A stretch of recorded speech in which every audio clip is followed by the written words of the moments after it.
안녕하세요. 한국 문학 합시다. 한국인의 삶과 문학. 7주 공부를 할 건데, 지난 6주차에 우리가 했던 공부를 한번, 다시 한번 생각해 볼까요?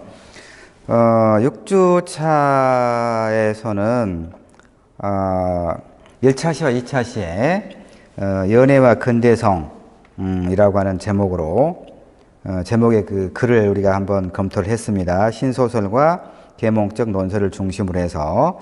그 다음에 3차 시에는, 이제 그 20년대 그 문학을 대표하는 카프의 그러니까 임화 문학과 이데올로기의 이런 상관관계 검토를 했었죠. 그런데, 지난 시간에 임화 문학을, 그러니까 20년대와 30년대 초까지의 조선 문단의 어떤 주류였던 그 목적의식이 강한 사회주의 문학, 임화 문학을 소개를 하면서 이제 임화가 이 카프의 지도자로 부상하게 된 계기가 뭐였다고 여러분 기억하고 있나요? 대중화론이라고 그랬잖아요. 노동자 농민에게 어떻게 이 문학을 이제 읽히게 해서 그들이 이제 그들을 억압하는 이런 어떤 그 자본주의 체제에 대해서 인식을 하고 저항을 할 수 있게 할 것인가, 이런 이제 문학과 관련된 어떤 대중화 논쟁 속에서 임화가 박영희와 김기진과 같은 이런 이제 그 노장파들을 뒤로 물리치고 카프의 새로운 어떤 리더가 됐다고 했잖아요. 그러니까 임화를 이제 설명하는 데 있어서 이 대중화론도 굉장히 중요한 것인데, 그건 지난 시간에 내가 꼼꼼하게 설명을 했던 것 같고, 하나가 좀 설명이 부족했던 게 뭐냐면 이식문학론이라고 하는 거예요. 그건 내가 여러분에게 제공한 수업 자료에는 있는데 뭐 여러 가지 시간의 제약 때문에 충분하게 설명을 못했어요. 그래서 간략하게 이 7주차 수업 들어가기 전에 이식문학론에 대해서 간략하게만 설명을 할게요. 자, 임화가 주장했던 이식문학론은 그 이후에도 상당한 이제 논쟁을 가져왔거든요. 불러왔는데, 이식이 뭡니까? 자, 여기서 이쪽으로 옮겨 심은 것을 이식이라고 하잖아요. 그러니까 우리의 근대 문학이라고 하는 것은 일본을 경유해서, 그러니까 서구의 근대 문학이라고 하는 것이 일본을 경유해서 우리에게 이제 이식된 거다, 이렇게 이야기하는 거예요. 그러면 이제 임화의 이식문학론을 비판하는 논자들은 뭐 김윤식 선생이라든가 이제 이런 사람들인데, 김윤식 이런 분들인데, 이식문학론은 그러면 이 전통 그동안에 우리의 문학이 이렇게 쭉 연결돼 왔잖아요. 그런데 이 전통과의 어떤 단절이다라고 이야기하는 거예요. 그러겠잖아요. 우리가 이렇게 면면하게 이어져는 한국 문학의 어떤 역사를 부정하는 것이다. 왜냐하면 우리의 지금 근대 문학을 다른 데서 옮겨온 것이다라고 주장을 해버리면 이렇게 되겠죠. 그래서 이제 그렇게 비판을 해요. 그래서 김윤식과 김현 선생 이런 사람들은 우리 어떤 우리 문학에 있어서의 근대성, 근대의 맹아를 어디까지로 거슬러 올라가서 이야기를 하냐면 정조. 그러니까 우리가 조선 시대, 조선의 500년의 역사에서 대왕이라고 이름 붙이는 사람들은 세종대왕이 있고 정조대왕 이 정도거든요. 그러니까 정조대왕 때 여러 가지 이제 문화의 꽃을 피웠다라고 해서 상당하게 의미를 두고 있는데, 김윤식, 김현 이런 사람들은 임화의 이식문학론을 비판하면서 소위 우리의 근대 문학의 맹아는 좀 거슬러 올라가서 정조 때부터 화려한 어떤 만개했다, 이때부터 이렇게까지 거슬러 올라가거든요. 근데 다수설은 아닙니다. 우리 문학에 있어서도 어떤 학설을 그러니까 이렇게 모자라듯이 나누기가 사실은 쉽지가 않거든요. 문학뿐만 아니라 다른 전공 분야도 되게 그래요. 그래서 다수설을 중심으로 교과서에서 공부를 하는 것인데, 어쨌든 임화는 이제 이런 이식문학론을 주장을 했는데, 임화가 이렇게 주장한 이유는 뭐냐면, 사실은 내가 생각해도 이건 옳은 것 같아요. 왜냐하면 우리가 문학이라고 할 때 지금 이 근대 문학, 현대 문학이라고 하는 것은 그 중세 봉건의 그런 문학과는 확연히 다르거든요. 그래서 서구에서 이렇게 시작된 근대 문학이라고 하는 것은 사실은 영국의 산업혁명을 기점으로 발생했던 이제 만들어졌던 그런 상황, 역사적 맥락 속에서 만들어진 문학을 이야기해요. 그래서 이마의 이식문학론이 이제 나 같은 경우도 좀 뭐 공감하는 편인데, 문제는 이마가 이식문학론을 주장했던 것은 어떻게 하면 이 이식성을 극복해서 우리의 어떤 문학을 풍부하게 만들어 나갈 것인가, 이런 데 강조했다는 것을 이해를 하면 될 것 같고요. 뭐 이건 이 정도만 하면 돼요. 그 다음에 7주차는 지금 이제 이번 7주에서는 이렇게 그 20년대의 조선 문단의 그 주된 그 사조였던 이 사회주의 이데올로기와 관련된 카프의 문학에 대한 어떤 반동, 이거 이제 사실은 총독부의 그 조선 총독부의 상당히 탄압을 받기도 해요. 그리고 어떤 조류라고 하는 것이 이제 정반합 이런 개념으로 그 30년대에 들어오면 소위 순수 문학이라고 하는, 이건 이제 20년대에 이마의 카프의 문학이라고 해서 목적의식이 강한 문학이었잖아요. 그러니까 이것에 대한 하나의 반동으로, 반작용으로 소위 순수 문학을 이제 주장하는 이런 흐름이 형성이 돼요. 그래서 이제 이 7주차는 1차시, 2차시, 3차시 나눠서 같은 수업 자료인데, 30년대에 그러면 소위 이제 순수 문학의 시대다라고 이야기를 합니다. 한국 문학사에서 순수 문학의 시대다. 그리고 순수 문학에서는, 순수 문학이라고 이야기할 때 조금 이따 이제 순수 문학의 개념 우리가 살펴보긴 할 텐데, 순수 문학이라고 할 때 소설에서는 김동리, 시에서는 누가 뭐래도 김영랑을 꼽고 있어요. 그래서 우리 이 7주차에는 순수 문학, 순수 시를 대표하는 영랑의 문학을 중심으로 순수 문학이란 과연 뭐냐, 어떤 의의를 가지고 있느냐, 이런 것들을 이렇게 1차시, 2차시, 3차시로 나눠서 살펴보려고 해요. 그런데 이제 지난 6주차에 설명했던 개념 중에서 여러분이 하나 기억하고 있을지 모르겠는데, 문화적 삶의 환상, 이런 얘기 했어요. 기억나지 않아도 괜찮습니다. 이번 주차에 충분하게 설명할 테니까. 근데 여러분, 영랑은 강진 출신이죠. 우리 남도에. 그래서 유홍준 교수겠는데 남도 문화답사기. 그 예전에 상당하게 많은 독자들을 확보했던 하여튼 문화답사, 그 1번지인가 그 책이 있는데, 제일 먼저 나온 게 그 강진의 영랑생가고, 그 김영랑을 중심으로 한 시문학파의 이런 문학들을 이제 잘 이렇게 소개하고 있거든요. 그러니까 무슨 얘기냐면,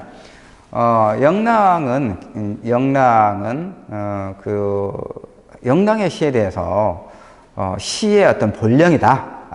서정시의 본령이다라고, 본질적인 어떤 의미를 잘 구현해내고 있는 그런 서정시인이다라고 굉장히 이렇게 상찬하죠. 그러니까 높이 평가한다, 이런 얘기입니다.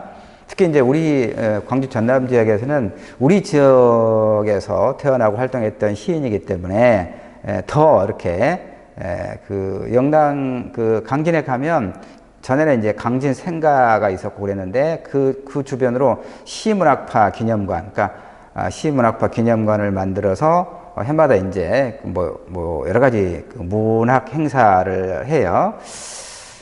그런데 나는 이제 이 글에서 저널에 실린 논문이고, 그런데 나는 이 글에서 조금 다른 관점에서 영랑을 평가를 해요. 영랑의 그런 어떤 서정시가 갖고 있는 의의는 나름대로 평가하지만, 그러나 그럼에도 불구하고 조금 비판적인 관점에서 30년대 순수 문학, 순수 시, 영랑 등을 살피려고 합니다.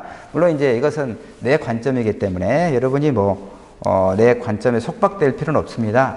그러니까 우리가 교과서에서는 그동안에 영랑에 대한 평가가 주류를 이루었다는 거죠. 그러나 나는 이 글에서 우리 수업 시간에 조금 다른 관점에서 살필 것이다, 이런 것을 미리 이야기를 좀 합니다. 자, 이제 일장을 좀 볼까요? 사실은 이제 문단에서, 문단이라고 그러면 이제 작가들의 어떤 모임, 단체를 보통 문단이라고 하잖아요. 그러니까 한국 문학에서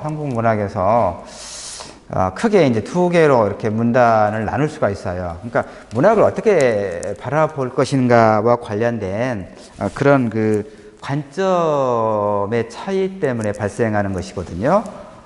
일테면 노동 문제와 관련해서도 크게 한국 노총이 있잖아요. 한국 노총이 있고, 그다음에 이제 민주노총이라고 이렇게 조금 더 진보적인 이렇게 있는 것처럼 이제 문단에도 문인협회라고 하는 단체가 있습니다. 문인협회. 그러니까 문인협회는 아까 이야기했던 김동리라든가 서정규라든가 이런 소위 말하면 일정하게 이제 좀 보수적인 그런 어떤 생각을 가지고 있는 분들이 이제 만든 문인들의 단체입니다. 그 다음에 이제 상대적으로 문학의 어떤 현실적 참여, 그 다음에 어떤 체제에 대한 비판, 이런 것들을 좀 더 이제 강조했던 작가들의 단체로 이제 한국 작가회의, 원래는 이제 민족문학 작가회의인데 지금은 한국 작가회의라고 하죠. 하여튼 이렇게 두 개로 이제 좀 나눠져 있고 그렇긴 합니다. 그런데 지금 내가 이야기하고자 하는 것은 뭐냐면, 한국 작가회의가 꼭 그런 건 아니고 또 다른 이제 그 안에서도 좀 분화가 되고 그러긴 하는데, 어쨌든 이 친일 문학과 관련해서 특히 친일 문학상, 이런 부분에 대해서 이제 끊임없이 논란이 제기되고 있어요. 우리가 일본 제국주의자들로부터 해방된 지가 1945년이니까 70년이 넘었죠. 아마 70년이 넘었는데도 불구하고 우리 사회 각 분야에서 이 친일의 잔재가 여전히 청산되지 않고 있다. 이런 이제 끊임없는 논란이 있잖아요. 그러니까 이 문학에서도 여전히 이제 이 친일 문학의 잔재, 그다음에 이게 뭐냐면 친일 문학상으로 이렇게 그러니까 친일 문학상이 뭡니까? 일본에 부역했던 이런 작가들을 기리는 거죠. 상을 주고 상금을 주면서. 그러니까 이제 일부 작가들의 입장에서는 이건 굉장히 부당하다라고 이야기할 수 있겠죠. 그래서 이런저런 내가 이제 우리 수업 시간이고 그렇기 때문에 이걸 구체적으로 거명을 하지 않겠지만, 어쨌든 시든 시 쪽이든 소설 쪽이든 소위 이제 친일 문인, 친일 작가라고 규정된 이런 사람들을 기리는 그런 문학상이 있어요. 그러니까 그때마다 이제 끊임없이 논란이 되고 있거든요. 그래서 이 글의 서두를 보면 이제 이렇게 그러면 무엇이 친일 문학인가? 친일 문학인가의 규정, 이런 것들 가지고도 처음부터 논란이 있을 수 있겠습니다. 그러니까 나는 이제 사실은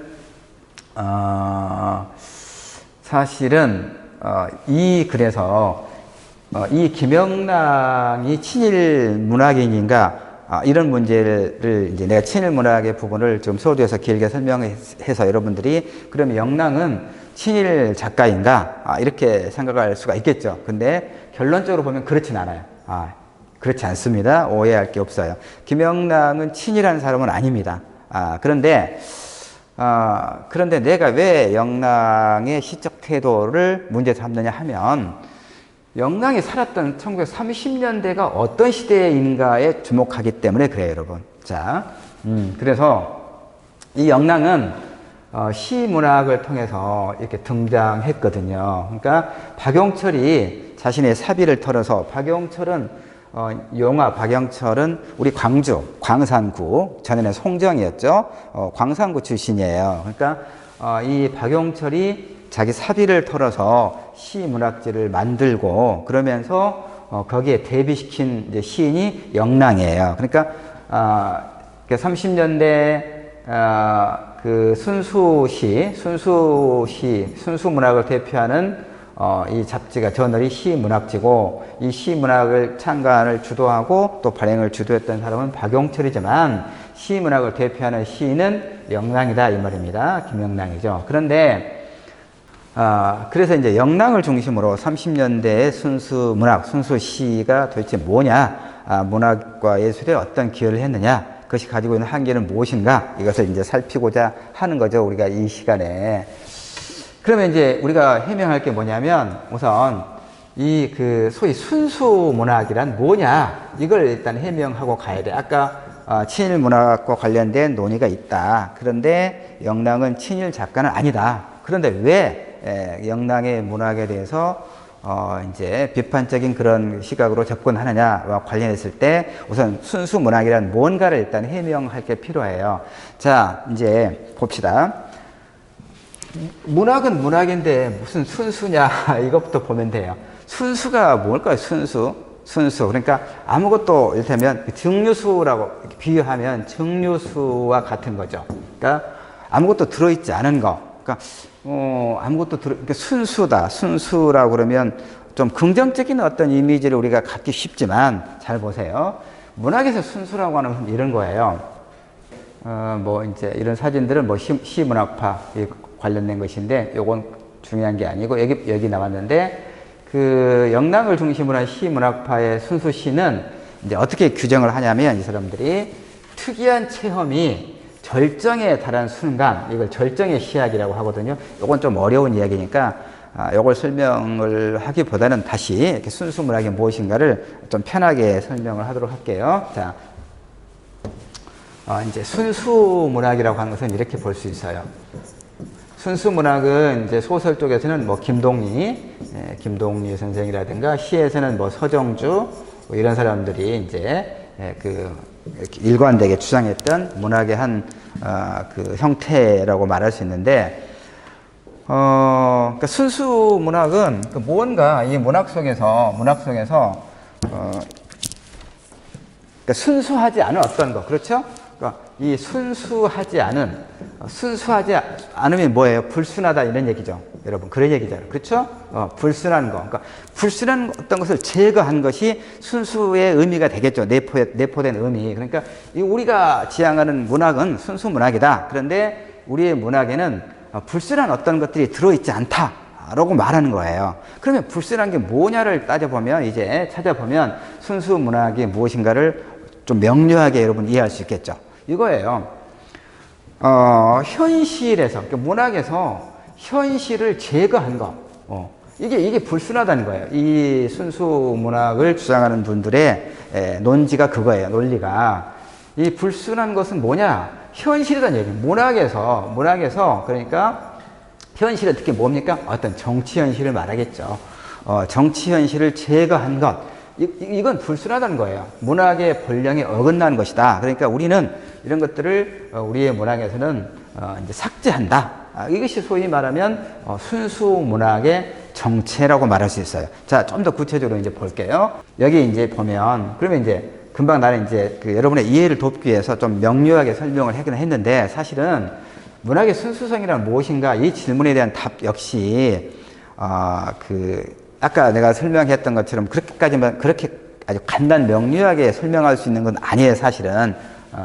왜냐하면 관점에 따라서 이 순수의 내포가 달라질 것이기 때문에 그래요. 내가 이 글에는 충분하게 이제 어떤 전제라든가 이런 걸 단서를 달아놓긴 했어요. 그러나 여러분에게 이제 좀 이해하기 쉽게 설명할 때는 이렇게 이제 설명할 수밖에 없어요. 물론 내 글도 결국은 그렇게 되고 있지만, 하여튼 여기 보면 좀 나와 있죠. 이 문학에 있어서의 순수성 일반적인 의미 금방 설명했다는 거예요. 그러니까 우리가 이제 모든 글은 내용과 형식이 있죠. 문학도 마찬가지고요. 물론 이제 이 내용과 형식을 이렇게 구분하는 것이 쉬운가 이런 논의가 있긴 하지만, 자, 문학에서 내용은 뭐예요? 문학에서 내용은 그러니까 무엇에 관한 것인가죠. 주제를 말하는 것이죠. 바로 내용이 바로 이런 것이죠. 무엇에 관한 것인가라고 하는 것입니다. 그런데 자, 다시 또 설명을 할게요. 자, 그래서 이제 얘기를 한번 봅니다. 문학과 삶은 분리될 수 있을 것인가? 이게 하나의 이제 문제가 될 수 있어요. 문학과 삶은 분리될 수 있을 것인가? 그러니까, 그러면 순수 문학을 주장하는 분들의 논리는 뭐냐면, 아까 내가 얘기했잖아요. 그러니까 불순한 것을 제거한 것이 순수 문학이다라고 했을 때, 불순하다고 하는 것은 어떤 현실의 문제라고 했잖아요. 다시 말하면 삶이에요, 삶인데, 자, 이 문학과 삶은 분리가 가능할까요, 여러분? 이제 언어주의자들은, 구조주의자들은 그렇게 이야기를 해요. 그러니까 순수 문학을 주장하는 분들은 그렇게 이야기를 하는 편입니다. 그런데 나는 이제 동의를 하지 않죠. 나 같은 경우는. 왜냐하면 자, 봅시다. 지금 여기 한번 볼까요?